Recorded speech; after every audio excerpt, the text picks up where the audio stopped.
এই ঘটনাটা আমার একটা দুঃসম্পর্কের চাচ্চু সেলিম চাচ্চুর। তার বিয়ের ঠিক ১ থেকে ২ মাস পরে সে চাচিকে বলতেছিল যে, "আমাদের এখানে রাতের বেলা তো নুপুর পরে হাঁটাহাঁটি করে, তুমি শুনলে ভয় পেও না।" তো চাচি মনে করে হয়তো মজা করছে, ফান করছে। তো চাচ্চু আর পরে কিছু বলে না। তো কয়েকদিন পরে চাচ্চুর যে আব্বু, মানে চাচির শ্বশুর, উনার শরীর খারাপ হয় রাতের বেলা। তো রাত এখানে ৩টা বাজে উনার শ্বশুরের জন্য কিচেনে স্যালাইন বানানোর জন্য চাচি যায়, ঘরোয়া স্যালাইন। তো হঠাৎ করে চাচি শুনতে পায় দৌড়ে কে জানি পায়ের নুপুর পরা সিঁড়ি দিয়ে আস্তে আস্তে উপরে উঠছে। আওয়াজটা খুবই স্পষ্ট ছিল। তো চাচি ভয় পেয়ে যায়। ভয় পেয়ে চাচ্চুকে ঘুম থেকে উঠায়। ঘুম থেকে উঠেন। তো চাচ্চু আসার পরে চাচ্চুকে বলা, দেখেন আপনি শুনতে পান নাকি? কিছুক্ষণ অপেক্ষা করার পর চাচ্চুও শুনতে পায়, হ্যাঁ, নুপুর পরা কে যেন উপর থেকে আবার নিচে নামছে। তো চাচ্চু আর দেখার মতো সাহস করে নাই। তো চাচিকে নিয়ে ভিতরে চলে যায় কিচেন থেকে। তখন চাচ্চু চাচিকে বলে, এটার শুরু হয় কবে থেকে? ঠিক তাদের বিয়ের কয়েক বছর আগে চাচ্চুর বয়স যখন ১৪ কি ১৫, তখন চাচ্চু শুয়ে আছে তার ঘরে। তার একটা অভ্যাস, সে জানালা খুলে ঘুমায়। আর তাদের জানালার পিছনে ছিল ঝোলপাড়। পুরান ঢাকাতে ঝোলপাড় বলে, মানে ড্রেনেজ, বড় ড্রেনেজ আচ্ছা। সাইট গুলো। তো হঠাৎ করে রাতের বেলা কে যেন চাচ্চুর মানে খোলা জানলার মধ্যে ছোট ছোট ইট মারছে। চাচ্চু যখন বলে, "এই কে?" শব্দ করেই বলে, "কে?" কিছুক্ষণ বলার পরে ১০ ইঞ্চির যে ইটাগুলো আছে না বড় ভাই? হুম, হুম, হুম। কেউ যদি ১০ ইঞ্চির ইটা রাত ৩টা ২:৩০ দিকে জানালার মধ্যে মারে, কি পরিমাণ শব্দ হতে পারে? অনেক। ধাম করে আওয়াজ হইছে। তখন তো চাচ্চুর তখনও বুঝে নাই প্যারানরমাল কিছু একটা।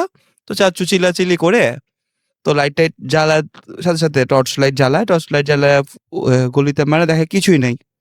তখন চাচ্চুর মনে হয়, না, এটা তো সাধারণ ব্যাপার না। চাচ্চু আর সাহস না দেখিয়ে জানলাটা লাগিয়ে আবার শুয়ে পড়ে। ঠিক কিছুক্ষণ পর লোহার রড দিয়ে কেউ যদি জানালার মধ্যে সজোরে বাড়ি মারে, হুম, হুম। যে আওয়াজটা হবে জানলার বাড়ি মারলো তার জানলায়। চাচ্চু আর খুলে নাই। তার কয়েকদিন পরে রাত ৩টা বাজে চাচ্চুর ওয়াশরুমে যাওয়ার খুব প্রয়োজন হয়। তো চাচ্চু ওয়াশরুমে যাবে। তো এত কষ্ট করে ২ টা গেট না, তাদের ওয়াশরুমটা ছিল মানে ২ টা গেট ক্রস করে যেতে হতো। আচ্ছা। পুরানা বাড়ি। তো বলে ওই ২ টা গেট ক্রস না করে দাদুর ঘুম না ভাঙায়া ঝোলপাড়ের পাশে বসলেই, মানে ছোট কাজ ছিল। তো চাচ্চু বসে ওয়াশরুমে কাজ করার জন্য। তো ঘুমের ঘোরেই সাইডে দেখে কি ঝোলপাড়ের সাইডে কি যেন একটা বসে আছে বউয়ের মতো। চাচ্চু মনে করে ঘুমের ঘোরে আছি কি নাকি দেখছি। তো চোখ ২ টা ঢলা দিয়ে আবার যখন তাকায়, তখন দেখে যে না, পুরা ঘোমটা দেয়া একটা নতুন বউয়ের মতোই বসে আছে। তখন চাচ্চু বলে, রাত ২টা ২:৩০ সময় তো ভালো জিনিস জেনের সামনে পাশে বসে থাকবে না। চাচ্চু ওই অবস্থায় কোনো মতে আবার তার ঘরে দৌড় দেয়।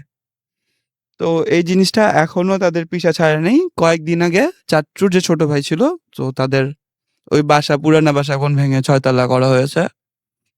তো হঠাৎ করেই ওয়াশরুমে যাবে, তো টাঙ্কিতে পানি নেই। তো ছোট ভাইকে পাঠায়, "যা উপরে যা। ৪ তলা না ৫ তলায় সুইচ, টাঙ্কির সুইচটা ছাইড়া দিয়ে আয়।" তো মানে আনফরচুনেটলি ৩ তলায় এই লাইট অফ ছিল। সিঁড়ি কোঠার ৩ তলার লাইট অফ। তো দেখে কি সিঁড়ির মাঝখানে পুরা মাথার সব চুল নামিয়ে কে যেন বসে আছে, আর অনেক মানে শ্বাস নিচ্ছে অনেক জোরে, জোরে শোনাই যাচ্ছিল। তো ও যে পিছে যাবে এই সুযোগটাও নেই, সামনে যাবে ওই সুযোগটাও নেই। জিনিসটা তার থেকে কিছুটা দূরে। তখন জিনিসটা বুঝতে পেরেছে যে তার সামনে আমাদের চাচুর যে ছোট ভাই শিহাব, ওর উপস্থিতি।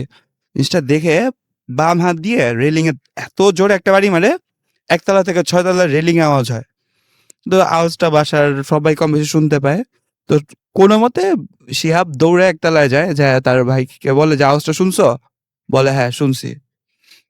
তারপর সবাই উপর পর্যন্ত উঠে, উঠার পরে আর কিছু দেখতে পায় না যে এরকম কিছু আছে তাদের উপরে।